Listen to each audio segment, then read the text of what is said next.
जय हिंद, नमस्ते, वेलकम मेरे शेरों शेरनियों। आप सभी का स्वागत है हमारे YouTube चैनल पर और हम आ चुके हैं अभी लाइव एक नए सेशन के साथ में, एक नई क्लास के साथ में। आप सभी के सामने हम लाइव हैं। आज का सेशन हम लेकर हैं आपके लिए रिलेशन, मतलब फंक्शन और रिलेशन बहुत आपस में लिंक टॉपिक होते हैं। तो आज तो हम रिलेशन स्टार्ट कर रहे हैं, कल हम फंक्शन स्टार्ट कर देंगे। बेहतरीन टॉपिक है और कई बार इसका क्वेश्चन जो है, जैसे सेट थ्योरी में से कोई क्वेश्चन अगर नहीं आता है तो फिर वो रिलेशन में से आता है। तो बहुत ही बेहतरीन वाला टॉपिक है। थोड़ा थ्योरेटिकल टॉपिक मैं जरूर मानता हूं, लेकिन इसमें से अगर कोई सिंपल क्वेश्चन आता है, ये कैलकुलेटिव नहीं है, है ना। जैसे अपन डिफरेंशिएशन इंटीग्रेशन में करते हैं ना कैलकुलेशन, तो उतनी कोई ज्यादा कैलकुलेशन नहीं है, थोड़ा सा केवल समझने वाला टॉपिक है। अगर आप इस टॉपिक को समझ के बिल्कुल अगर कॉन्सेप्ट वाइज चीजों को बढ़िया तरीके से कर लोगे तो ये टॉपिक दिल दिमाग से उतरेगा नहीं। और इस टॉपिक के पढ़ने के बाद में ही आपको इससे आगे एक टॉपिक आएगा फंक्शन, और वो आपको अच्छे से समझ में आ जाएगा। ठीक है, तो मैं चाहूंगा एक बार कि जो भी हमारे सोल्जर जो क्लास में आ चुके हैं, कमेंट में एक बार आप लोग टाइप कर दें, I love my parents, I love my parents, I love my parents. फिर हम स्टार्ट करते हैं आज का हमारा बेहतरीन सेशन और टॉपिक का नाम है हमारा रिलेशन। रिलेशन स्टार्ट करते हैं। क्या होता है रिलेशन में, ध्यान से समझना थोड़ा, क्योंकि फंक्शन इसी के बाद में आपको समझ में आएगा ना, रिलेशन। तो टॉपिक हम स्टार्ट कर रहे हैं रिलेशन, और रिलेशन से पहले जो टर्म हमें समझनी चाहिए, संबंध से पहले, दैट इज कार्टेशियन प्रोडक्ट। तो पहले आप उसको समझो कि कार्टेशियन प्रोडक्ट क्या होता है। कार्टेशियन प्रोडक्ट का मतलब होता है कार्तीय गुणन, है ना, कार्तीय गुणन। इसको समझो, क्योंकि इसको समझने के बाद में ही आपको रिलेशन अच्छे तरीके से समझ में आएगा कि दो सेट का जो कार्टेशियन प्रोडक्ट होता है वो इस तरीके से हम ए क्रॉस बी के द्वारा उसको शो करते हैं। जैसे मान लो कि ए सेट के अंदर आपके पास नंबर ऑफ एलिमेंट्स है, ऐसा दे रखा है, ए बी सी दे रखा है, और बी जो हमारे पास सेट है, इस सेट के अंदर एलिमेंट आपको दे रखा है एक्स वाई एंड जेड दे रखा है। ठीक है, ये एलिमेंट है। अगर हम जब भी दो सेट का कार्टेशियन प्रोडक्ट करते हैं, जिसको हम ए क्रॉस बी से शो करते हैं, लिखा जाएगा ए क्रॉस बी, और ये ए क्रॉस बी होगा हमारे पास कि इस सेट के हर एक एलिमेंट इन सेट के साथ में रिलेट किए जाएंगे। कैसे कैसे, पहले ए को हम x के साथ में लिखेंगे तो आ जाएगा a कोमा x आ जाएगा, इस तरीके से लिखा जाएगा। फिर a को y के साथ में लिखा जाएगा तो a कोमा y आएगा। फिर आएगा हमारे पास a कोमा z आ जाएगा। सेम इसी तरीके से b का हर एलिमेंट के साथ में रिलेशन रहेगा तो आएगा b कोमा x आ जाएगा, फिर b कोमा y आ जाएगा, फिर हमारे पास b कोमा z आ जाएगा। सेम ऐसे ही c का इन सब के साथ में रिलेशन रहेगा तो c कोमा x आ जाएगा, सेम ऐसे ही c कोमा y आ जाएगा, सेम ऐसे ही c कोमा z हमारे पास आ जाएगा। इस तरीके से हम दो सेट का कार्टेशियन प्रोडक्ट कर सकते हैं, कार्तीय गुणन करते हैं। दो समुच्चय के कार्तीय गुणन का जो रिजल्ट होता है वो एक ऑर्डर्ड पेयर होता है। अगर आप इसकी बात करेंगे, ये और ये, इन दोनों में फर्क है। ये जो हमारे पास लिखा हुआ है वो क्या है, सेट है। और सेट में यदि हम एलिमेंट्स को आपस में इंटरचेंज करते हैं, ए बी सी को बी सी ए लिखो, ए सी बी लिखो, कुछ भी लिखो आप, कोई फर्क नहीं पड़ेगा। लेकिन जब भी हम दो सेट का कार्टेशियन प्रोडक्ट करते हैं, उस कार्टेशियन प्रोडक्ट का रिजल्ट होता है एक ऑर्डर्ड पेयर होता है, क्रमित युग्म होता है। तो ये जो लिखा हुआ है ना हमारे पास a कोमा x लिखा हुआ है, तो इनको हम बोलते हैं ऑर्डर्ड पेयर। ये जो ब्रैकेट में लिखे हुए हैं वो है हमारे पास ऑर्डर्ड पेयर। ऑर्डर्ड पेयर को हम हिंदी में बोल देते हैं क्रमित युग्म बोल देते हैं। ये हमारे पास क्रमित युग्म होते हैं। ठीक है, क्रमित युग्म होते हैं। अच्छा, इसमें भी एक खास बात है कि जो हमारे पास ऑर्डर्ड पेयर होंगे दो सेट का कार्टेशियन प्रोडक्ट करने से, उसके अंदर से पहले नंबर वाला जो एलिमेंट होता है, पहले नंबर वाला जो एलिमेंट होता है वो हमेशा पहले वाले सेट का होता है। पहले नंबर वाला एलिमेंट पहले सेट का होता है, और दूसरे नंबर वाला जो एलिमेंट है वो दूसरे सेट का होता है। दूसरे नंबर पे जो एलिमेंट लिखा हुआ है वो दूसरे वाले सेट का रहेगा, और पहले नंबर पे जो एलिमेंट लिखा हुआ है वो हमेशा पहले ही सेट का रहेगा। जैसे हम सेट के अंदर ए बी सी को इंटरचेंज करते हैं तो उनसे कोई फर्क नहीं पड़ता है। लेकिन यदि हम ऑर्डर्ड पेयर में अगर हम चेंज करते हैं, जैसे 1,2 है तो 2,1 लिखेंगे तो वो दूसरा ऑर्डर्ड पेयर आ जाएगा, वो दूसरा क्रमित युग्म आ जाएगा। तो सीधी सी बात यही है कि जब भी दो सेट का कार्टेशियन प्रोडक्ट किया जाए, कार्तीय गुणन किया जाए, तो उस कार्तीय गुणन का रिजल्ट एक क्रमित युग्म होता है। क्रमित युग्म एक ऐसा समुच्चय होता है जिसके अवयवों का स्थान परिवर्तित नहीं किया जा सकता। लेकिन अगर आपको कभी भी दो ऑर्डर्ड पेयर दे रखे हैं बराबर, जैसे मान लो कि आपको दे रखा है 2x माइनस का 3 दे रखा है और 4y माइनस का 5, और बराबर में इधर आपके पास दूसरा एक ऑर्डर्ड पेयर लिखा हुआ है माइनस का 3 और 8 लिखा हुआ है। आपको अगर जब कहीं भी आपको दे रखा हो कि दो ऑर्डर्ड पेयर बराबर है, ये दो ऑर्डर्ड पेयर हैं, दोनों बराबर हैं। जब भी दो ऑर्डर्ड पेयर आपस में बराबर होते हैं तो ऐसे केस के अंदर इनमें पहले नंबर वाला जो एलिमेंट है वो पहले सेट का होता है, दूसरे नंबर वाला जो एलिमेंट होता है वो दूसरे के बराबर होता है। तो आप जैसे ही बराबर करोगे 2x माइनस 3 बराबर माइनस का 3 आएगा, तो x बराबर हमारे पास आ जाएगा 0 आ जाएगा। सेम ऐसे ही 4y माइनस का 5 जो है वो हमारे पास 8 के बराबर आ जाएगा, और y बराबर हमारे पास कितना आ जाएगा 13/4 आ जाएगा। आई क्या बात समझ में?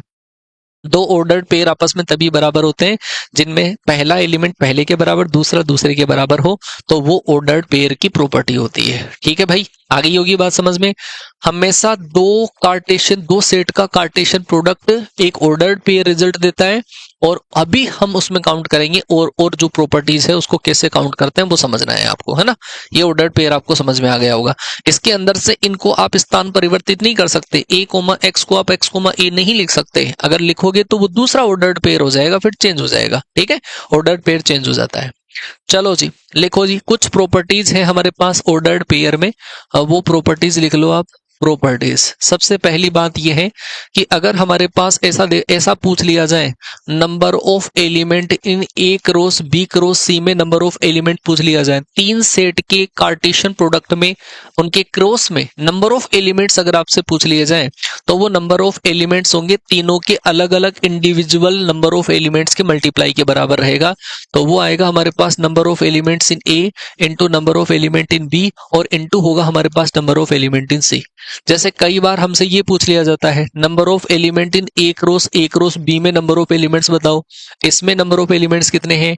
तो इसमें नंबर ऑफ एलिमेंट्स भी वही रहेगा, number of element in A into number of element in A और into number of element in B. तो ये होगा तीन सेट के कार्टेशियन प्रोडक्ट में टोटल नंबर ऑफ एलिमेंट्स, जिसको हम इस तरीके से निकालते हैं। दूसरी प्रॉपर्टी, अगर कोई एलिमेंट हमारे पास है a, b, और वो अगर कार्टेशियन प्रोडक्ट से बिलोंग कर रहा है, a क्रॉस b से अगर बिलोंग कर रहा है, तो इसका सीधा सीधा मतलब है कि पहले नंबर वाला जो एलिमेंट है वो पहले सेट का है, और दूसरे नंबर वाला जो एलिमेंट है वो हमेशा दूसरे सेट का ही रहेगा।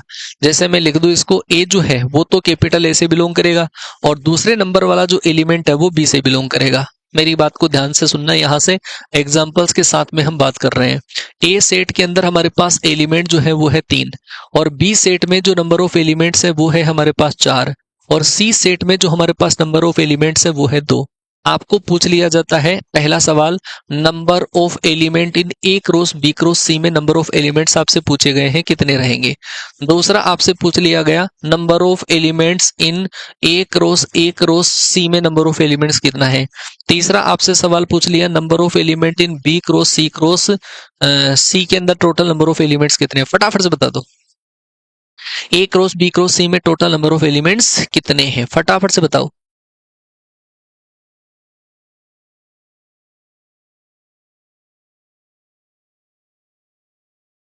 बोलो जल्दी।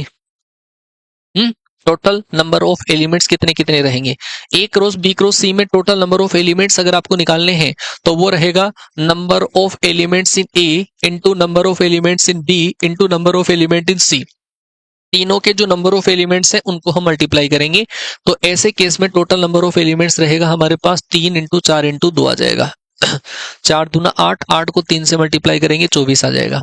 ए क्रॉस सी में टोटल नंबर ऑफ एलिमेंट्स अगर आपको निकालने हैं, तो वो होगा number of elements in A into number of elements in A into number of element in C होगा। ए में नंबर ऑफ एलिमेंट कितने हैं हमारे पास 3, ए में नंबर ऑफ एलिमेंट है 3, सी में नंबर ऑफ एलिमेंट कितना है 2, तो हमारे पास टोटल नंबर ऑफ एलिमेंट कितने हो गए 18 हो गए। आपको बी क्रॉस सी में निकालना है, तो बी में नंबर ऑफ एलिमेंट कितने हैं 4, फिर सी में कितने हैं 2, फिर सी में कितने हैं 2, तो हमारे पास यहां से टोटल नंबर ऑफ एलिमेंट कितने आ जाएंगे 16 आ जाएंगे। आ गई क्या बात समझ में। अच्छा, यहाँ पे हमने किया है, देखो आप, यहाँ पे हमने किया है ए क्रॉस बी। अगर मैं आपके सामने इसी के अंदर परफॉर्म करूं बी क्रॉस ए को, तो आप बताओ बी क्रॉस ए किसके बराबर होगा। अगर बी क्रॉस ए करेंगे तो पहले नंबर पे जो एलिमेंट लिखा हुआ रहेगा वो बी का रहेगा, और दूसरे नंबर पे जो एलिमेंट लिखा हुआ रहेगा वो ए का रहेगा। ठीक है, आगे पीछे सेट को लिखने का फर्क पड़ता है, ऐसा नहीं है, ए इंटू नहीं है, ये कार्टेशियन प्रोडक्ट है तो फर्क पड़ता है इसमें। बी क्रॉस ए यदि हम करते हैं, बी क्रॉस ए करेंगे तो पहले इस वाले का इन सब के साथ में आएगा, मतलब इस तरीके से लिखा जाएगा, ये x कोमा ए आ जाएगा, x कोमा बी आ जाएगा, x कोमा सी आ जाएगा। फिर ये जो एलिमेंट है वो इन सब के साथ में आ जाएगा, मतलब y कोमा ए आ जाएगा, y कोमा बी आ जाएगा, y कोमा सी आ जाएगा। सेम ये जो जेड है वो इन तीनों के साथ में आ जाएगा, तो जेड कोमा ए आ जाएगा, जेड कोमा बी आ जाएगा, जेड कोमा सी हमारे पास आ जाएगा। आगे क्या बात समझ में? आप देख लेना, ये जो दोनों हैं ए क्रॉस बी, ये बी क्रॉस ए, ये हमेशा डिफरेंट डिफरेंट होते हैं। A cross B is not equal to B cross A. कई बार मेरे जैसे इंसान होते हैं जो कर देते हैं 2 इंटू 3, 3 इंटू 2 को बराबर कर देते हैं, लेकिन कार्टेशियन प्रोडक्ट में ऐसा नहीं होता है, ध्यान रखना। तो आप यहाँ पर एक प्रॉपर्टी लिख सकते हैं, ये प्रॉपर्टी हमारे पास काम की है, प्रॉपर्टी नंबर है थर्ड। अगर हमारे पास ए क्रॉस बी और बी क्रॉस ए जो है वो दोनों आपस में बराबर नहीं होते हैं, लेकिन इन केस ये कई बार आपस में अगर सेम आ जाए, ए क्रॉस बी बराबर अगर बी क्रॉस ए आ जाए, गलती से कई बार सेम आ जाए, A cross B B cross A अगर सेम आ जाए, उस केस में हमेशा ध्यान रखना, उस केस में फिर ये दोनों जो सेट होंगे वो बराबर होंगे, तभी पॉसिबल है, अदरवाइज पॉसिबल नहीं है। ए क्रॉस बी और बी क्रॉस ए दोनों गलती से कई बार बराबर आ जाएं, तो उस केस में हमेशा ध्यान रखना, उस केस में फिर ए और बी दोनों बराबर होंगे, तभी ऐसा पॉसिबल है, अदरवाइज ऐसा पॉसिबल नहीं है। प्रॉपर्टी नंबर है हमारे पास 5। अगर जब भी हम कोई दो सेट का कार्टेशियन प्रोडक्ट करें और वो अगर 5 आ जाए, दो सेट का कार्टेशियन प्रोडक्ट करें और वो 5 के बराबर आ जाए, तो वो तभी पॉसिबल है जब इन दोनों में से कोई एक कम से कम 5 के बराबर होगा, तो ही दोनों का क्रॉस 5 आ सकता है, अदरवाइज बिल्कुल भी नहीं आ सकता। तो आप इसके अंदर लिख लो, या तो हमारे पास या तो ए बराबर हमारे पास 5 रहेगा, या तो ए बराबर 5 रहेगा, और या फिर हमारे पास बी बराबर 5 रहेगा। या तो ए हमारा 5 है या फिर बी 5 है, तभी ऐसा आ सकता है, ए क्रॉस बी बराबर 5 आ सकता है, अदरवाइज नहीं आ सकता। आइए सर, प्रॉपर्टी नंबर 6 के अंदर ऐसा हमारे पास लिखा हुआ है, ए क्रॉस बी यूनियन सी अगर लिखा हुआ हो, या फिर ए क्रॉस बी इंटरसेक्शन सी लिखा हुआ हो, या फिर ए का क्रॉस बी माइनस सी अगर हमारे पास लिखा हुआ हो, अगर ऐसा लिखा हुआ है तो आप ये जो क्रॉस है वो इन सब के साथ में मल्टीप्लाई कर सकते हैं। मतलब आप लिख सकते हो A cross B union A cross C. A का क्रॉस इन दोनों के साथ में अगर आप करोगे तो आएगा ए क्रॉस बी इंटरसेक्शन हमारे पास आ जाएगा ए क्रॉस ए। ए का क्रॉस इन दोनों के साथ में करोगे तो आएगा ए क्रॉस बी और माइनस ए क्रॉस सी हमारे पास आ जाएगा। आ गई क्या बात समझ में? एक और इसका बहुत बहुत प्यारा सवाल बनता, बहुत ही प्यारा सा सवाल बनता है। ये प्रॉपर्टीज बेटा डायरेक्ट जो पूछी जा सकती है वो प्रॉपर्टी में लिखा रहा हूं, अंट संट ज्यादा चीजें नहीं लिखाएंगे, इतनी नहीं तो तुम्हें याद होती है, मैं लिखाऊंगा भी नहीं। एक तो जो क्वेश्चन मैंने आपको पता है आपके मॉक टेस्ट के अंदर, पहला ही जो मॉक टेस्ट था उसके अंदर शायद इसी प्रॉपर्टी का क्वेश्चन दे दिया था। एक आपके पेपर में जो क्वेश्चन आ रखा था वो इस प्रॉपर्टी का क्वेश्चन आ रखा है, इस प्रॉपर्टी का क्वेश्चन आ रखा है, इस प्रॉपर्टी का क्वेश्चन आ रखा है। एक और प्रॉपर्टी में लिखा रहा हूं, वो वाली प्रॉपर्टी इंपॉर्टेंट है। प्रॉपर्टी नंबर है हमारे पास 7। अगर हमारे पास A and B have n elements in common, have n elements in common, अगर ए और बी के दोनों के अंदर कॉमन में एन एलिमेंट्स हैं, ए और बी दोनों में यदि एन एलिमेंट अगर कॉमन है, तो A cross B, A cross B और B cross A cross B और बी क्रॉस ए, इन दोनों के इंटरसेक्शन में, ए क्रॉस बी और बी क्रॉस ए दोनों के इंटरसेक्शन में, इंटरसेक्शन का मतलब है कॉमन, इसमें नंबर ऑफ एलिमेंट्स होंगे हमारे एन स्क्वायर के बराबर। सुपर मोस्ट इंपोर्टेंट प्रॉपर्टी है, लिख लेना, ए क्रॉस बी और बी क्रॉस ए के उभयनिष्ठ अवयवों की संख्या एन स्क्वायर के बराबर होती है, जहां पर एन क्या है, दोनों के कॉमन एलिमेंट्स। जैसे मान लो मैं कहूं कि ए हमारे पास एक सेट लिखा हुआ है 2 माइनस का 3 4 5 1 ऐसा लिखा हुआ है, और बी हमारे पास एक सेट लिखा हुआ है जिसमें लिखा हुआ है 0 1 3 माइनस का 2 2 4 ऐसा लिखा हुआ है। ठीक है जी, ऐसा लिखा हुआ है। और आपको ये पूछ लिया जाए number of element in A cross B intersection B cross A, या फिर आपसे ऐसा पूछ लिया जाए ए क्रॉस बी और बी क्रॉस ए के उभयनिष्ठ अवयवों की संख्या कितनी होगी, तो फेंको जवाब कितना आएगा। ए क्रॉस बी और बी क्रॉस ए के उभयनिष्ठ अवयवों की संख्या कितनी आएगी, फटाफट से बता दो।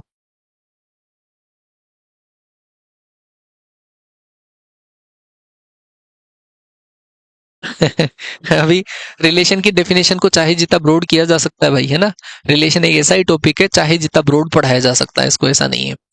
तो A cross B cross A के common element, A cross B cross A के उभयनिष्ठ अवयवों की संख्या अगर आपको निकालनी हो तो कॉमन एलिमेंट की पावर 2 कर दो। इनमें देखो दोनों में कॉमन एलिमेंट कौन सा है, एक एलिमेंट तो आपके पास ये जो 1 है वो कॉमन है, एक एलिमेंट आपके पास ये जो 2 है वो कॉमन है, एक आपके पास ये जो 4 है वो कॉमन है, 3 एलिमेंट कॉमन है दोनों के अंदर, है ना। तो हमारे पास क्या होगा, हमारे पास होगा 3 की पावर 2 होगा, 3 की पावर 2 का मतलब कितना आएगा, 9 आ जाएगा। आ गई क्या बात समझ में? अरे क्लियर हो गई बात समझ में? आ गई बात समझ में? कितना आया? 25 कैसे आ गया? कॉमन एलिमेंट ढूंढो, कॉमन एलिमेंट कितने हैं, कॉमन एलिमेंट की संख्या कितनी है इन दोनों के अंदर। एक तो 2 मिल रहा है, एक 4 मिल रहा है, 5 मिल रहा है क्या, नहीं मिल रहा, और -3 मिल रहा है क्या, नहीं मिल रहा। तो कॉमन एलिमेंट जितने मिलते हैं ना उसकी पावर 2 कर देते हैं। क्या कर रहे हो? ठीक है। हाँ, तो ये ध्यान रखना, ये हमारे पास होता है कार्टेशियन प्रोडक्ट। ये जो कार्टेशियन प्रोडक्ट है इसी से हम रिलेशन बनाते हैं, और वो रिलेशन क्या है उसको थोड़ा सा आप समझ लेना। ये कार्टेशियन प्रोडक्ट की बातें हो गई है भाई, है ना। ये इसमें जो क्वेश्चन आता है एक कार्टेशियन प्रोडक्ट वाला, वो क्वेश्चन है कि 2 ऑर्डर्ड पेयर आपको बराबर में दे रखे होंगे। जैसे मैंने क्वेश्चन कराया था 2 ऑर्डर्ड पेयर बराबर हो तो उससे एक्स का और वाई का वैल्यू मैंने निकाला था। सेम उस टाइप का जो क्वेश्चन है यहां से आ सकता है, डायरेक्ट दिया हुआ आता है।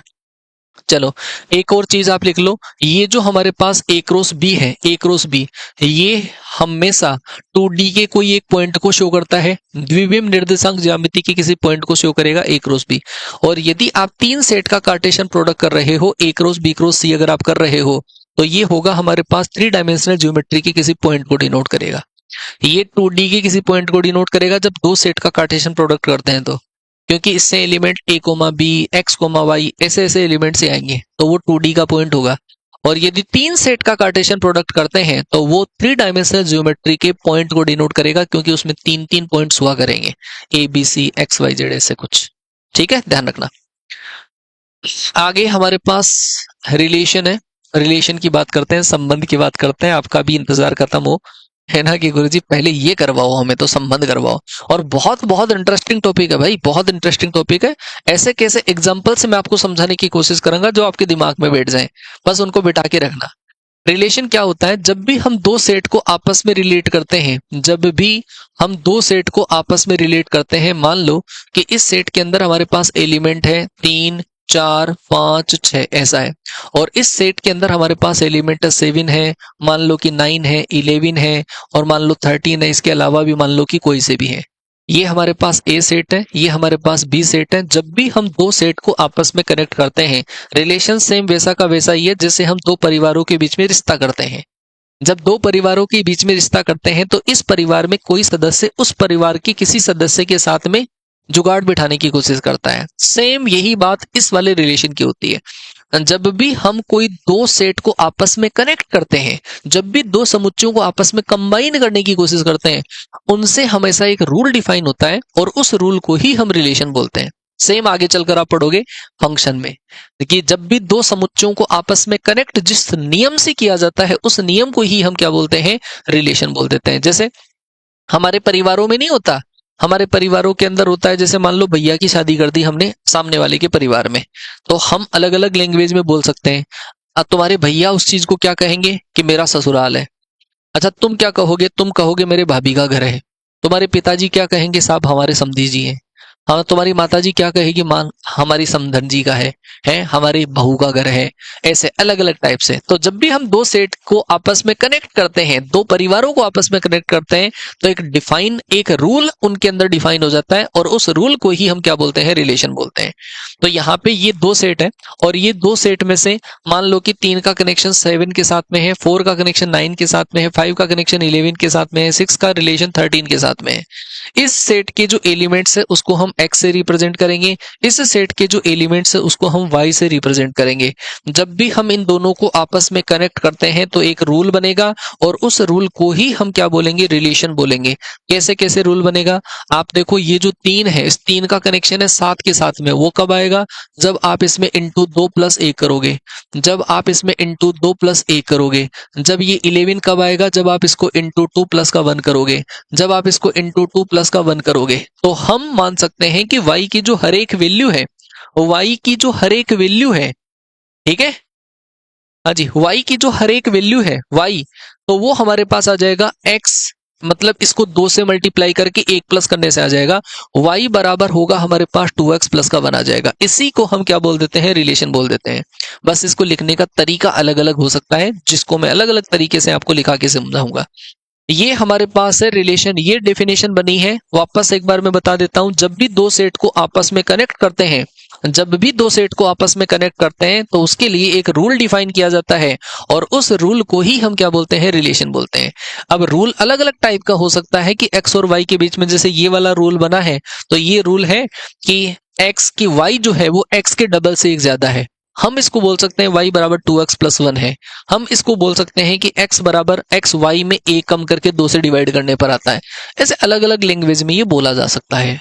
ऐसा जरूरी नहीं है कि एक ही टाइप का रिलेशन बनेगा कि 2 से मल्टीप्लाई करके 1 जोड़ रहे हैं, नहीं, 2 से मल्टीप्लाई करके 3 भी जोड़ सकते हैं। हम ये भी बना सकते हैं कि दो परिवारों में आपस में क्या क्या रिलेशंस होते हैं, है ना। लेकिन पहले आप देखो रिलेशन को लिखने का तरीका, कि रिलेशन को किस तरीके से लिखा जाता है। रिलेशन को लिखने का जो सबसे पहला तरीका है कि हम इसको ऑर्डर्ड पेयर की फॉर्मेट में सेट कर सकते हैं। ऑर्डर्ड पेयर की फॉर्मेट में सेट करेंगे तो हमारे पास 3 का रिलेशन है किसके साथ में, 7 के साथ में। 3 का रिलेशन 7 के साथ में है, फिर 4 का रिलेशन है हमारे पास 9 के साथ में है, और फिर 5 का रिलेशन जो है वो हमारा 11 के साथ में है, और 6 का रिलेशन जो है वो 13 के साथ में है। ये हमारे पास पहले टाइप का रिलेशन है जो ऐसे बन सकता है। ये पहले टाइप का रिलेशन है जो ऑर्डर्ड पेयर की फॉर्मेट में लिखा जाता है, जो सबसे सिंपलेस्ट मेथड है। ठीक है, 3 का 7 के साथ में कनेक्शन, 4 का 9 के साथ में, 5 का 11 के साथ में, 6 का 13 के साथ में रिलेशन, इस तरीके से लिखा जाएगा। और अगर हम और इसको लिखना चाहें तो ऐसा लिखा जाएगा कि x और y में ऐसा रिलेशन है। ये जो r है इसका मतलब रियल नंबर नहीं है, इस r का जो मतलब है वो है रिलेशन। रिलेशन संबंध है, x और y के बीच में संबंध है। और वो क्या संबंध है, और वो संबंध है कि y के बराबर हमारे पास है 2x प्लस 1 है। अब इसमें से हम जो x ले रहे हैं वो तो लेंगे हम a वाले सेट से, इधर वाले से लेंगे, और जो y हम लेंगे वो हम लेंगे b वाले सेट से ले लेंगे। x और y के बीच में जो रिलेशन है वो इस तरीके से लिखा जाएगा। अच्छा, एक और तरीका है इसको लिखने का। इसको लिखने का तरीका ये है कि हम रिलेशन को तो बाहर निकाल लेते हैं और ऐसा लिख देते हैं कि x कोमा y, और रिलेशन ऐसा है कि y बराबर है हमारे पास 2x plus 1 for each every. ये साइन जो होता है ना, ये फॉर ईच एवरी का प्रत्येक मान का होता है। x जहां पे a से बिलोंग करेगा, y जहां पे b से बिलोंग करेगा। तो अगर इस तरीके से ये बिलोंग करते हैं तो y बराबर हमारे पास 2x प्लस 1 आ जाएगा।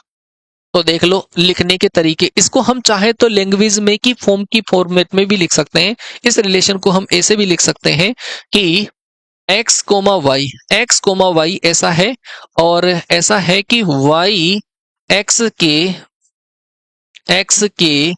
दो गुने से एक अधिक है, 2 गुने से 1 अधिक है। हम ऐसा भी इसको लिख सकते हैं।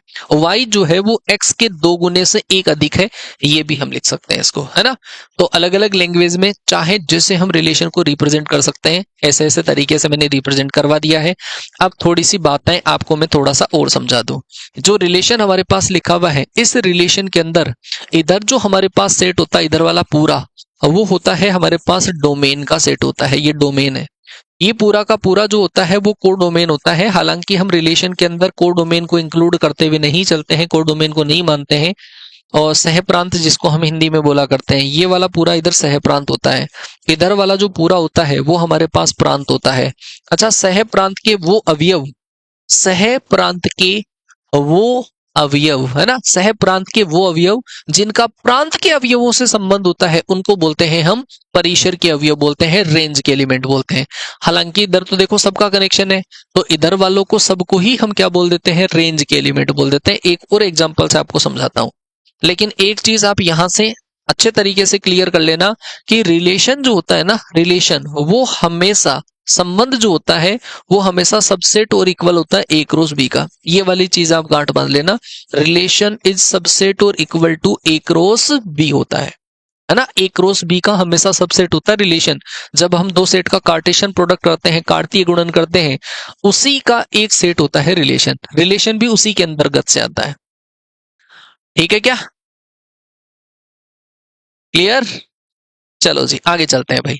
तो ये बात हो गई रिलेशन की। मैं एक और एग्जांपल से आपको एक्सप्लेन करता हूं कि क्या डोमेन क्या होता है, कोडोमेन क्या होता है, रेंज क्या होती है।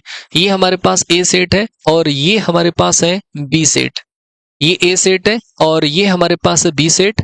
इस ए सेट के अंदर जो एलिमेंट है वो है हमारे पास ए बी सी है, ठीक है, और डी हमने मान लिया। और इधर हमारे पास मान लो कि 1 2 एक्स वाई 3 4 जेड ऐसे ऐसे मान लो कि एलिमेंट है। हम कहें कि ए का रिलेशन है हमारा इसके साथ में, इसका रिलेशन है हमारा इसके साथ में, इसका रिलेशन इसके साथ में है, इसका रिलेशन इसके साथ में भी हो सकता है, इसका रिलेशन इसके साथ में भी हो सकता है ना। ऐसे ऐसे एलिमेंट हो सकते हैं। मतलब ये जिस सेट से हम रिलेशन को डिफाइन करते हैं वो पूरा का पूरा सेट, पूरा का पूरा जो ग्रुप है, उस पूरे ग्रुप को कहेंगे हम डोमेन। तो यहां से यदि हम देखना चाहें डोमेन, तो डोमेन के अंदर इधर वाले पूरे सेट में जो कनेक्टेड है उन्हीं को डोमेन कहेंगे, पूरे को नहीं कहेंगे। इसमें से जिन जिन के पास से तीर का निशान स्टार्ट हुआ है वो डोमेन के एलिमेंट होंगे, प्रांत के अवयव होंगे। तो यहां से यदि हम प्रांत के अवयव निकालें तो प्रांत के अवयव रहेंगे हमारे पास ए बी सी और डी, ये प्रांत के अवयव रहेंगे। और इधर वाला जो पूरा का पूरा सेट है वो कोडोमेन का है, लेकिन कोडोमेन से कोई मीनिंग नहीं है वैसे अगर रिलेशन की बात करें तो। आप इसमें डायरेक्टली लिखोगी जी रेंज। रेंज का जो मतलब होता है वो होती है परास और या फिर होता है परिसर।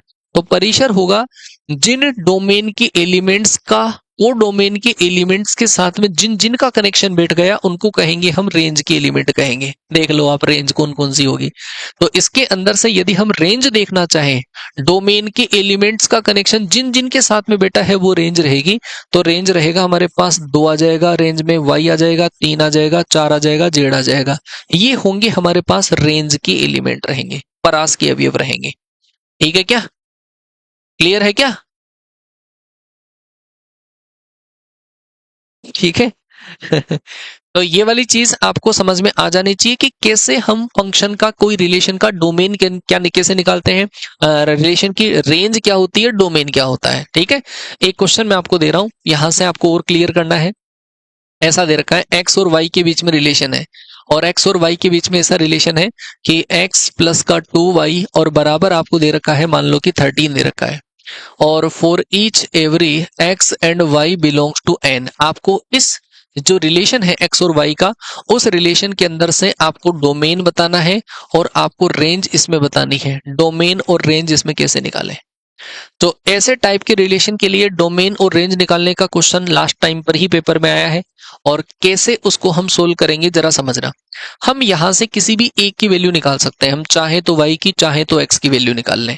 जैसे मान लो हम यहां से y की वैल्यू निकालें तो 2y बराबर क्या होगा, 13 माइनस एक्स।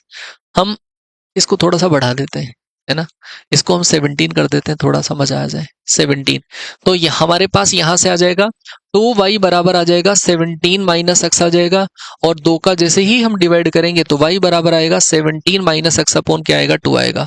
हम इसमें x की वैल्यू यहां से रखना स्टार्ट करेंगे कैपिटल N में से, n बराबर 1, n बराबर 2, n बराबर 3, और जब तक रखते जाएंगे जब तक कि ये वाली कंडीशन ना आ जाए, है ना। मतलब दोनों के दोनों जो है वो हमारे कैपिटल N में से बिलोंग करने चाहिए। अगर x बराबर हम इसमें 1 रख दें, x बराबर 1 रख दें, तो 1 रखने पर y बराबर हमारे पास आ जाएगा 17 माइनस 1 16, 16 बटे 2 यदि करेंगे तो कितना आएगा, 8। यदि हम x बराबर इसमें 2 रख दें तो 2 रखने पर 15 बटे 2 आएगा। पूरी पूरी संख्या नहीं है, एन में नहीं आता, नहीं रख सकते।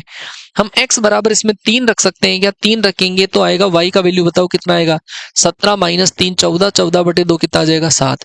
ऐसे ही हम x बराबर 5 रखेंगे तो हमारे पास कितना आ जाएगा, y बराबर 6 आ जाएगा। ऐसे ही x बराबर यदि हम इसमें 7 रखेंगे तो आएगा हमारे पास y बराबर 5 आ जाएगा। ऐसे ही x बराबर यदि हम 9 रखेंगे तो ये हमारे पास कितना आएगा, y बराबर हमारे पास कितना आ जाएगा, 4 आ जाएगा।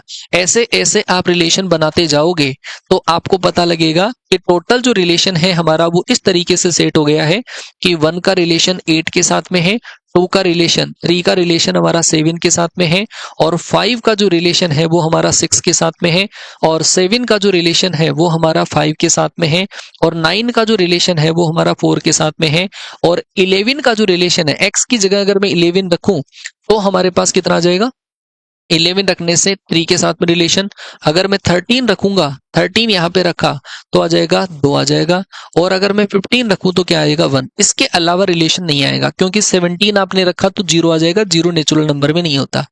तो अब ये तो बना हमारे पास रिलेशन, और इस रिलेशन में से अगर आपको डोमेन लिखना है, प्रांत लिखना है, तो ये पहले नंबर पे जो एलिमेंट लिखे हुए हैं 1 3 5 7 9 11 13 15, ये होंगे हमारे पास डोमेन के एलिमेंट। 1 होगा, 3 होगा, 5 होगा, 7 होगा, 9 होगा, 11 होगा, 13 होगा, 15 होगा, ये हमारे पास रहेंगे डोमेन के एलिमेंट। और रेंज यदि हमें निकालनी हो, इसकी रेंज निकालनी हो, तो रेंज रहेगा ये दूसरे नंबर पे जो एलिमेंट लिखा हुआ है वो रहेगा हमारे पास रेंज के एलिमेंट्स। आ गई क्या बात समझ में? ठीक है क्या? अरे भाई साहब समझे कि नहीं समझे बताओ, है क्लियर हो गई क्या? यहां तक की बात समझ में आ गई? हम्म। तो ये रिलेशन का डोमेन, एक क्वेश्चन जो आ सकता है रिलेशन के डोमेन और रेंज का क्वेश्चन आ सकता है, जो मैंने आपको क्लियर कर दिया है। अब हम करेंगे टाइप्स ऑफ रिलेशन के बारे में। टाइप्स ऑफ रिलेशन, इसको ध्यान से समझना। टाइप्स ऑफ रिलेशन, अच्छा टाइप्स ऑफ रिलेशन में संबंधों के प्रकार में पहला जो हमारे पास रिलेशन है वो होता है वॉइड रिलेशन। वॉइड रिलेशन का मतलब होता है, हिंदी में यदि हम बोलें इसको, तो ये होता है हमारे पास रिक्त संबंध होता है। रिक्त संबंध ये क्या चीज है भाई? रिक्त संबंध क्या चीज है? रक्त संबंध नहीं है, रिक्त संबंध है। रक्त संबंध तो खैर होते ही होते हैं। रिक्त संबंध का मतलब है ऐसा एक रिलेशन जो वास्तव में पॉसिबल होगा ही नहीं, उसको हम बोलेंगे रिक्त संबंध बोलेंगे। ऐसा रिलेशन जो वास्तव में पॉसिबल होगा ही नहीं, उसको हम बोलेंगे वॉइड रिलेशन, रिक्त संबंध बोलेंगे। ठीक है भाई? कैसे कैसे रिलेशन? जैसे मान लो कि मैं कहूं एक समुच्चय है ए, है ना, और ये है हमारे पास set of all men in Renwal. ठीक है जी, मेरे गांव के अंदर आदमियों का समुच्चय है। ठीक है, उस आदमियों के समुच्चयों में से मैं 2 इंसान उठा रहा हूं और उन इंसानों के बीच में एक रिलेशन डिफाइन कर रहा हूं, वो ऐसा रिलेशन है। अगर मैं कहूं एक्स और वाई 2 इंसान मैंने उठाए ए में से, और उन दोनों के बीच में रिलेशन है X is sister of Y, क्या ये रिलेशन आप बता सकते हो वास्तव में वैलिड है कि नहीं है? अरे भाई गांव के अंदर पूरे के पूरे आदमी हैं, मैंने जो ग्रुप माना है उस जो आदमियों का ग्रुप है, और आदमियों के ग्रुप में से आप एक रिलेशन डिफाइन कर रहे हो X is sister of Y, possible है ऐसा? अरे एक्स वाई की सिस्टर कब हो सकती है? जब पूरी की पूरी आदमी है। तो आदमियों के अंदर से बहन कैसे हो सकती है? आदमी को भाई बोल सकते हैं? नहीं बोल सकते ना। तो ऐसे जो रिलेशन होता है जो वास्तव में डिफाइन ही नहीं होता है, उसको हम बोल देते हैं वॉइड रिलेशन। एक्स का वाई से रिलेशन नहीं होगा, और इस टाइप का जो रिलेशन है वो हमारे पास बोला जाएगा वॉइड रिलेशन। इसको हम बोलते हैं रिक्त संबंध बोलते हैं। ठीक है, रिक्त संबंध। अच्छा, ये जो रिक्त संबंध होता है इसमें एक प्रॉपर्टी होती है, वो आप लिख लो, क्योंकि ये डायरेक्ट पूछा जा सकने वाला सवाल है। आगे चल के हम पढ़ेंगे, देखो सिमेट्रिक रिलेशन पढ़ेंगे, ट्रांजिटिव रिलेशन पढ़ेंगे, स्वतुल्य, सम्मित, संक्रामक, ऐसे संबंध पढ़ेंगे। तो ये जो संबंध होता है वॉइड रिलेशन, वो हमारा रिफ्लेक्सिव नहीं होता है। रिफ्लेक्सिव नहीं होता है मतलब ये संबंध हमारा स्वतुल्य संबंध नहीं होता है, स्वतुल्य नहीं होता है। ये जो रिलेशन होता है वो हमारे पास सिमेट्रिक होता है, सम्मित होता है और संक्रामक होता है। अभी याद कर लो, लिख लो, सम्मित रहेगा। एक रिलेशन और आता है हमारे पास ट्रांजिटिव। ट्रांजिटिव का मतलब होता है संक्रामक। तो ये रिलेशन हमारा संक्रामक रहेगा, संक्रामक रहेगा लेकिन स्वतुल्य नहीं रहेगा। ठीक है, ध्यान रखना। ठीक है क्या? चलो जी, बढ़िया बात है। दूसरा जो हमारे पास रिलेशन है, दूसरा हमारे पास रिलेशन है वॉइड रिलेशन के अलावा, दूसरा रिलेशन है हमारा आइडेंटिटी रिलेशन। आइडेंटिटी रिलेशन का मतलब होता है तत्समक संबंध। तत्समक संबंध, ये तत्समक संबंध कौन सा होता है भाई? तत्समक संबंध ऐसा होता है जब भी हम कोई सेट को दूसरे सेट से कनेक्ट करें तो उस सेट के सभी एलिमेंट का उस सेट के उन्हीं एलिमेंट के साथ में कनेक्शन हो, तो उसको हम बोलते हैं आइडेंटिटी रिलेशन बोलते हैं। जैसे मान लो कि हमारे पास एक रिलेशन इस तरीके से लिखा हुआ है, रिलेशन लिखा हुआ है कि ए का ए से रिलेशन है, बी का बी से रिलेशन है और सी का सी से रिलेशन है। इस तरीके से रिलेशन लिखा हुआ है, ठीक है। लेकिन होना चाहिए ये पूरे के पूरे एलिमेंट्स का ही होना चाहिए। मेरे पास ये जो रिलेशन है वो मैंने कोई ए क्रॉस ए में से उठाया है और उस ए के अंदर हाल फिलहाल में 3 ही एलिमेंट है। ए में मात्र 3 एलिमेंट ही है, ए बी सी ही है, और उसमें भी ए का ए से है, बी का बी से है, सी का सी से कनेक्शन है। सारे एलिमेंट का खुद से कनेक्शन है, उसके अलावा कोई एक एलिमेंट भी इसमें नहीं है। तो इस टाइप का जो रिलेशन होता है उसको हम बोलते हैं तत्समक संबंध बोलते हैं, आइडेंटिटी रिलेशन इसको बोला जाता है। हम चाहें तो इस रिलेशन को ऐसे भी लिख सकते हैं कि जैसे ए हमारे पास एक सेट है, उसके अंदर एलिमेंट हमारे पास लिखा हुआ है 1 2 3 4 लिखा हुआ है, ठीक है। और मैं अलग अलग रिलेशन डिफाइन कर रहा हूं, ऐसा ऐसा हमारे पास रिलेशन है कि 1 का 1 से है, 2 का 2 से है, 3 का 3 से है, ऐसा रिलेशन है। एक ऐसा रिलेशन हमने बना दिया। एक रिलेशन हमने ऐसा बना दिया कि 1 का 1 से है, 2 का 2 से है, 3 का 3 से है, 4 का 4 से रिलेशन है, और हमने इसके अंदर लिख दिया 1,3 भी लिख दिया। बताओ क्या आइडेंटिटी रिलेशन है या फिर नहीं है। तीसरा रिलेशन हमने लिख दिया कि 1 का 1 से है, 2 का 2 से है, 3 का 3 से है, 4 का 4 से है। अगर इस टाइप का रिलेशन अगर हमने बना दिया तो क्या आप बोल सकते हो कि इनमें से कौन सा रिलेशन आइडेंटिटी होगा। मैंने आपको एक डेफिनेशन बताई है कि जिस समुच्चय का उसके हर एक एलिमेंट का उसी एलिमेंट उसके हर एक एलिमेंट से खुद से कनेक्शन हो तो उसको हम बोलते हैं क्या, आइडेंटिटी रिलेशन। इसमें एक चीज हम और लिखा करते हैं, फॉर ऑल एलिमेंट लिखा करते हैं। इसके अंदर एक और चीज आ जाती है, फॉर ऑल एलिमेंट। सारे एलिमेंट्स का खुद से रिलेशन होगा तो ही वो हमारा आइडेंटिटी होगा, अदरवाइज आइडेंटिटी नहीं होगा। देख लो आप, क्या 1 का 1 से है, हमने जो एलिमेंट्स उठाए इसमें से उठाए हैं। 1 का 1 से है, 2 का 2 से है, 3 का 3 से है, लेकिन 4 का 4 से नहीं है। जब 4 का 4 से नहीं है तो इसका मतलब ये आइडेंटिटी नहीं है। 1 का 1 से है, 2 का 2 से है, 3 का 3 से है, 4 का 4 से है, इन सब का खुद के साथ में रिलेशन है। लेकिन ये जो टर्म है वो एक्स्ट्रा आ गई, एक्स्ट्रा नहीं आना चाहिए। केवल वही एलिमेंट होने चाहिए जिनमें खुद से है, उसके अलावा एलिमेंट इसमें नहीं आना चाहिए। तीसरी अगर मैं बात करूं तो 1 का 1 से है, 2 का 2 से है, 3 का 3 से है, 4 का 4 से है, वैलिड है। तो ये जो रिलेशन रहेगा वो हमारा आइडेंटिटी रिलेशन रहेगा, स्वतुल्य संबंध रहेगा। अरे बोलो तो सही, ठीक है, आ गया। हाँ हाँ, अरे रिफ्लेक्सिव रिलेशन भी बताएंगे आगे, चलो अभी फर्क पता चलेगा आपको रिफ्लेक्सिव में और आइडेंटिटी में क्या चक्कर है ना। तो ये हो गया हमारे पास आइडेंटिटी रिलेशन। तीसरे रिलेशन की अगर मैं बात करूं तो वो होगा हमारे पास reflexive relation. Reflexive relation, reflexive का हिंदी में जो मतलब होता है वो होता है स्वतुल्य संबंध। स्वतुल्य संबंध क्या होता है भाई, स्वतुल्य संबंध क्या होता है।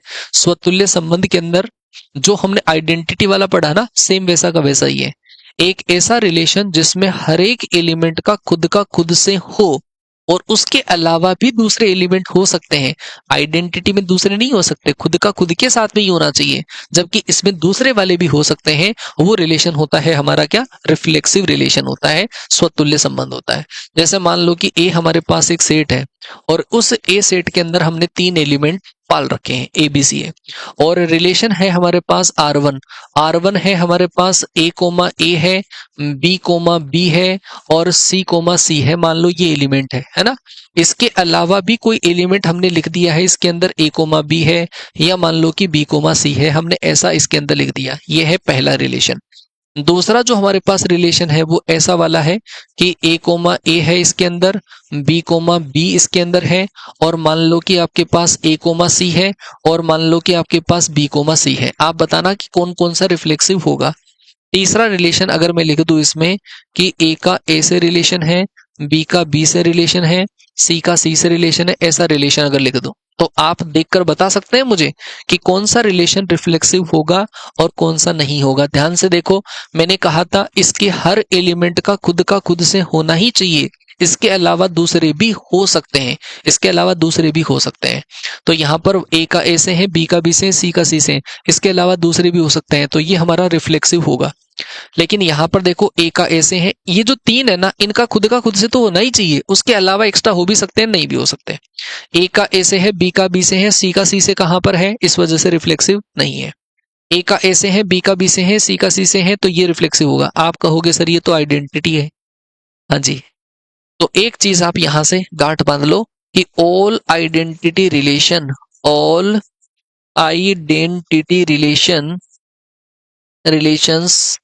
Are reflexive relation. All identity relations are reflexive relation but vice versa may और मे नॉट बी। मतलब सारे जो तत्समक संबंध होते हैं ना वो स्वतुल्य संबंध होते हैं, लेकिन स्वतुल्य संबंध का तत्समक होना जरूरी नहीं है। जैसे ये रिलेशन है, रिफ्लेक्सिव हो गया, लेकिन ये आइडेंटिटी थोड़ी ना है, ये आइडेंटिटी नहीं है क्योंकि इसमें एक्स्ट्रा आ गए। ये रिलेशन हमारा रिफ्लेक्सिव है, लेकिन ये आइडेंटिटी भी है। अगर ये आइडेंटिटी है तो आइडेंटिटी वाले तो सारे ही रिफ्लेक्सिव रहेंगे, ठीक है। खुद का खुद से रिलेशन होना ही चाहिए, इसके अलावा दूसरे हो भी सकते हैं, नहीं भी हो सकते हैं। खुद का खुद से रिलेशन नहीं निकलेगा तो रिफ्लेक्सिव नहीं होगा। इसके बहुत बहुत बेहतरीन से एग्जाम्पल आते हैं। जैसे मान लो कि मैं कहूं कि एक्स और वाई दो इंसान है और इन दोनों इंसानों के अंदर संबंध दे रखा है X is father of Y, X is father of Y. मान लो कि ऐसा आ गया, हमने समाज में से दो इंसान उठाए हैं और जिन दोनों के बीच में रिलेशन है X is father of Y है। आपको देखना है कि क्या ये रिलेशन हमारा रिफ्लेक्सिव होगा या नहीं होगा। ये रिलेशन रिफ्लेक्सिव देखने के लिए जब भी रिफ्लेक्सिव रिलेशन देखना हो ना, आप वाई की जगह एक्स लिख दो। वाई की जगह एक्स लिखने के बाद में इस लाइन को पढ़ो, अगर ये सही है तो ठीक है। तो ये हमारे पास आ जाएगा एक्स का एक्स से रिलेशन। तो आप लिखोगे x is father of x. ये बात सही है क्या, वैलिड है क्या? अरे कोई इंसान खुद का पिता हो सकता है? नहीं हो सकता ना। कोई भी इंसान खुद का पिता नहीं हो सकता। कोई इंसान जब खुद का पिता नहीं हो सकता तो वो रिलेशन कौन सा रहेगा? वो रिलेशन रिफ्लेक्सिव नहीं होगा। ये रिलेशन रिफ्लेक्सिव नहीं है, रिफ्लेक्सिव नहीं है। ये रिलेशन हमारा रिफ्लेक्सिव नहीं होगा। दूसरा, अगर मैं मान लो कि ऐसा बोल दूं एक्स का वाई से रिलेशन है और ऐसा बोल दूं X is wife of Y, X is wife of Y. X जो है वो वाई की पत्नी है, एक्स वाई की पत्नी है। तो ऐसे केस में क्या ये रिलेशन हमारा रिफ्लेक्सिव हो पाएगा? तो आप इस केस में क्या करोगे? आप इस केस में वाई की जगह एक्स रख के इस स्टेटमेंट को पढ़ोगे। वाई की जगह यदि हम एक्स रखे इस स्टेटमेंट को पढ़ें, x is wife of x, क्या ये स्टेटमेंट वैलिड है क्या? एक्स एक्स की पत्नी हो सकती है? हो सकती है क्या? कोई इंसान खुद की पत्नी हो सकता है? बिल्कुल नहीं हो सकता। तो ये जो रिलेशन है X is wife of x, जो कभी भी वैलिड नहीं है, ये वैलिड नहीं है। तो ऐसे केस के अंदर एक्स का एक्स से रिलेशन नहीं होगा और एक्स का एक्स से रिलेशन नहीं होगा, तो इसका मतलब ये रिलेशन रिफ्लेक्सिव नहीं होगा। चलो जी आगे चलते हैं। जैसे मान लो मैं कहूं कि एक दो लाइनें हैं L1 और L2 और उन दोनों के आपस में रिलेशन है कि L1 is parallel with L2 है। For each every L1 L2 belongs to capital L। हमारे पास रेखाओं का समुच्चय है और उस रेखाओं के समुच्चय में से दो रेखा हमने उठाई है और वो रेखा ऐसी है कि पहली रेखा दूसरी के समांतर है, ठीक है। तो हमें बताना है कि क्या ये रिलेशन रिफ्लेक्सिव है या नहीं है। तो ऐसे केस में हम ये करेंगे कि L1 और L2 की जगह L1 रख के चेक करेंगे। L1 का L1 के साथ में रिलेशन देखेंगे कि L1 L1 के पैरेलल सही है क्या? कोई रेखा खुद के समांतर होती है? जी हाँ होती है। तो इसका मतलब ये रिलेशन हमारा रिफ्लेक्सिव होगा। लेकिन अगर यही रिलेशन हमारे पास ऐसा होता कि L1 का L2 से रिलेशन हम देखें और वो रिलेशन ऐसा होता कि पहली रेखा दूसरी पे लंबवत है, पहली रेखा दूसरी पे लंबवत है, तो आप क्या कहते बताओ? पहली रेखा दूसरी रेखा पे लंबवत है, तो अगर हम इसमें रिलेशन देखते L1 का L1 में, जब भी आपको चेक करना हो रिफ्लेक्सिव तो आप L2 की जगह L1 रख के इस स्टेटमेंट को पढ़ लें, ठीक है, सेम स्टेटमेंट पढ़ लें। तो L1 की जगह यदि हम L2 L1 रख दें, L2 की जगह L1 रखा तो आ जाएगा L1 is perpendicular with L1। कोई भी रेखा क्या खुद के लंबवत हो सकती है क्या? ये है L1 और ये दूसरी वाली भी है L1, क्या खुद के परपेंडिकुलर हो सकती है? बिल्कुल नहीं हो सकती। कोई भी लाइन खुद के परपेंडिकुलर कभी नहीं हो सकती, पैरेलल हो सकती है। तो ऐसे केस में L1 का L1 के साथ में रिलेशन नहीं होगा, L1 का L1 के साथ में रिलेशन नहीं होगा, तो ये रिलेशन हमारा नॉट रिफ्लेक्सिव रहेगा, ये रिलेशन हमारा रिफ्लेक्सिव नहीं रहेगा। और देखो, जैसे मान लो कि आपको दे रखा है दो संख्याएं हैं x और y, x और y के बीच में ऐसा रिलेशन है कि x माइनस वाई प्लस का अंडर रूट 2 है। Is an irrational number, is an irrational number. और इरेशनल का मतलब होता है अपरिमेय संख्या, ये एक अपरिमेय संख्या है।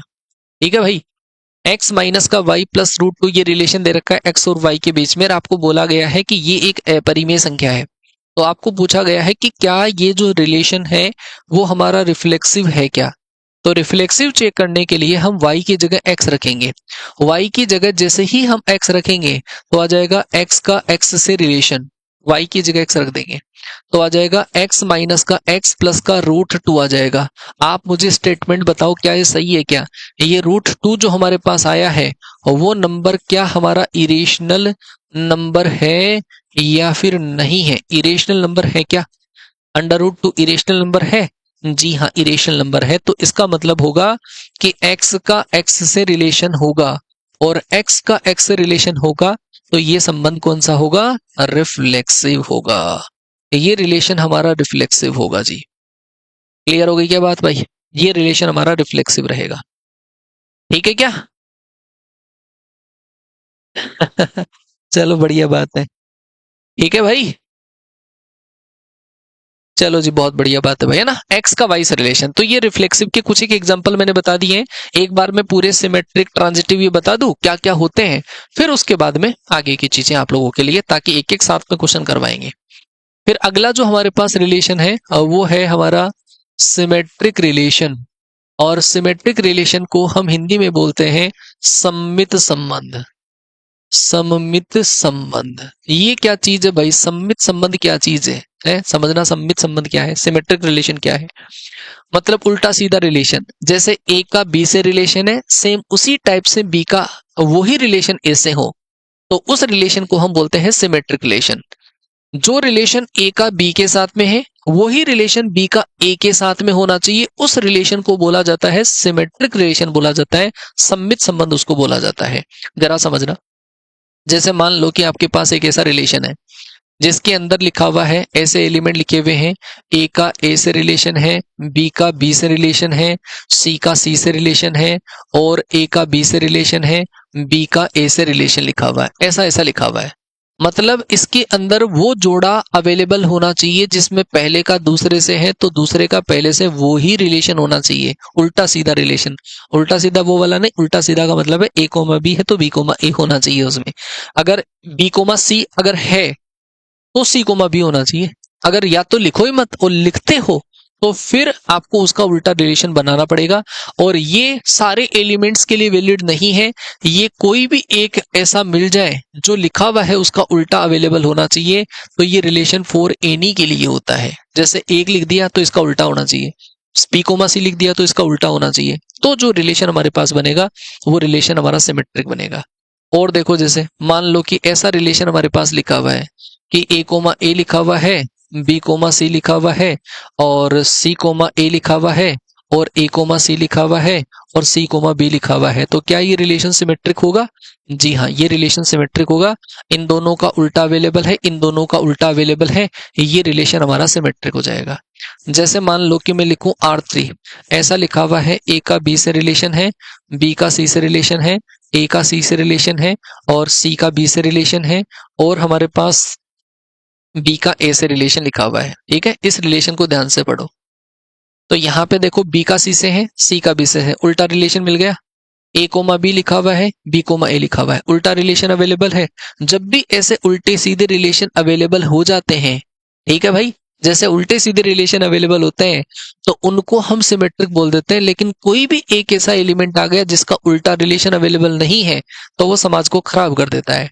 तो ऐसे केस के अंदर ये देखो, इसका उल्टा सीधा रिलेशन नहीं है, तो इसकी वजह से पूरा काम बना बनाया जो काम है वो हमारा बिगड़ गया।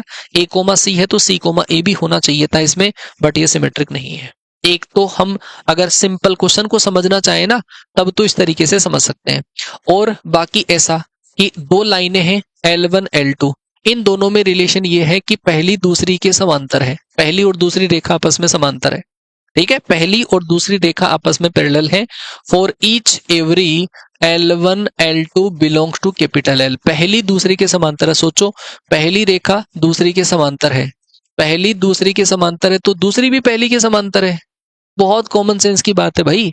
पहली दूसरी के समांतर है तो दूसरी भी पहली के समांतर है, तो ऐसे केस के अंदर ये जो रिलेशन है वो हमारा सिमेट्रिक का निकलेगा। जैसे दो ट्राइंगल है T1 और T2, T1 और T2 दो ट्राइंगल में आपस में ये रिलेशन है कि T1 is congruent with T2 for each every T1 T2 belongs to capital T। आ गई क्या बात समझ में? दो ट्राइंगल हैं, उनमें रिलेशन ये है कि दोनों आपस में एक दूसरे के सर्वांग सम है। जब दो त्रिभुज आपस में एक दूसरे के सर्वांग सम है, दो त्रिभुज आपस में सर्वांग सम है, तो सुनना, सर्वांग सम का मतलब आप समझ जाओ कि एक जैसे दिखने वाले। अगर पहला ट्राइंगल दूसरे के सर्वांग सम है तो दूसरा भी पहले के सर्वांग सम ही होगा, अलग नहीं हो सकता। तो इसका मतलब है कि T2 का भी T1 से वो ही रिलेशन होगा, और रिलेशन होगा तो ये रिलेशन हमारा सिमेट्रिक रिलेशन रहेगा। ठीक है, सिमेट्रिक रिलेशन रहेगा। अगर मैं आपको ये बोल दूं ऐसा रिलेशन लिखा हुआ है ए और बी के बीच में, A is divisible by B for each every A comma B belongs to capital N. मान लो ऐसा कोई क्वेश्चन आ गया, आपको दे रखा है कि पहली संख्या जो है वो दूसरे से विभाजित है। ठीक है क्या? अरे बोलो तो सही। पहली संख्या जो है वो दूसरी संख्या से विभाजित है, तो आपको पूछा गया है कि क्या ये जो रिलेशन है, क्या वो रिलेशन हमारा सिमेट्रिक है? तो आप कहोगे भाई ए के अंदर बी का पूरा पूरा डिवाइड हो रहा है, ए कोमा बी कैपिटल एन से बिलोंग कर, आप संख्या मान लो। जैसे हमने मान लो पहली संख्या को 10 माना और दूसरी संख्या को हमने 5 मान लिया, तो आप 10 में 5 का डिवाइड करोगे तो कितना आएगा? 2, और ये 2 जो है वो हमारा कैपिटल एन से बिलोंग कर रहा है? लेकिन इसका उल्टा करने के बाद में क्या बिलोंग कर रहा है? क्या जैसे ही इसका उल्टा करोगे 5/10 जैसे ही आप करोगे तो आएगा 1/2 आएगा। क्या ये कैपिटल एन से बिलोंग करेगा? बिल्कुल नहीं करेगा। आ गई बात समझ में? तो ये हमारा रिलेशन उल्टा सीधा रिलेशन नहीं बन पाया, इसका मतलब है ये रिलेशन हमारा नॉट सिमेट्रिक रहेगा। अच्छा, अगर मैं बोलूं कि दो रेखाएं आपस में लंबवत है भाई, पहली रेखा दूसरी रेखा के लंबवत है, L1 का L2 से रिलेशन ये है कि L1 is perpendicular with L2 for each every L1 L2 belongs to capital L। L1 L2 दोनों रेखाएं आपस में लंबवत है। ठीक है क्या? तो ऐसे केस में ये पहली रेखा और ये दूसरी रेखा, ये दोनों आपस में परपेंडिकुलर है, L1 L2 दोनों आपस में एक दूसरे की परपेंडिकुलर है। तो क्या मैं बोल सकता हूं पहली रेखा दूसरी के लंबवत है? तो क्या दूसरी रेखा पहली रेखा के लंबवत है क्या? बिल्कुल ऑब्वियस, सीधी सी बात है। पहली दूसरी के लंबवत है तो दूसरी भी पहली के लंबवत होगी, मतलब L2 का रिलेशन L1 के साथ में होगा और L2 का L1 के साथ में रिलेशन होगा, तो ये जो रिलेशन है वो हमारा सिमेट्रिक रहेगा, उल्टा सीधा रिलेशन अवेलेबल है। ठीक है क्या? है? अच्छा, चलो जी, एक रिलेशन और दे दूं मैं। ऐसा पूछा गया है x और y का रिलेशन ये है कि x is father of y, x is father of y। ठीक है, ऐसा है, x is father of y। तो आप बताओ क्या ये रिलेशन सिमेट्रिक है क्या? x का y से रिलेशन है कि x is father of y, x y के पिता है। जब भी हमें सिमेट्रिक देखना हो x और y को इंटरचेंज करते हैं। जब x और y को इंटरचेंज करेंगे तो हम बोलेंगे y का x से रिलेशन, तो हम बोलेंगे y is father of x। Is it right और रॉन्ग? बताओ, फटाफट से बताओ, ये सही है क्या? x y के पिता है, तो क्या y x का पिता बन सकता है? बिल्कुल नहीं बन सकता।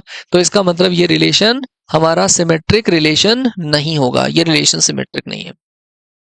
चलो, एक टाइप का रिलेशन हमारा और बच गया है, और वो है हमारा ट्रांजिटिव रिलेशन। और ट्रांजिटिव का मतलब होता है हिंदी में संक्रामक संबंध होता है। ठीक है, ट्रांजिटिव का मतलब होता है संक्रामक संबंध। ये क्या है? इसके अंदर ये होता है कि जैसे पहले का दूसरे से रिलेशन, फिर दूसरे का तीसरे से रिलेशन, और अगर वही रिलेशन पहले का तीसरे के साथ में सेट हो जाए तो उस रिलेशन को हम बोलते हैं ट्रांजिटिव रिलेशन। कैसे कैसे करते हैं?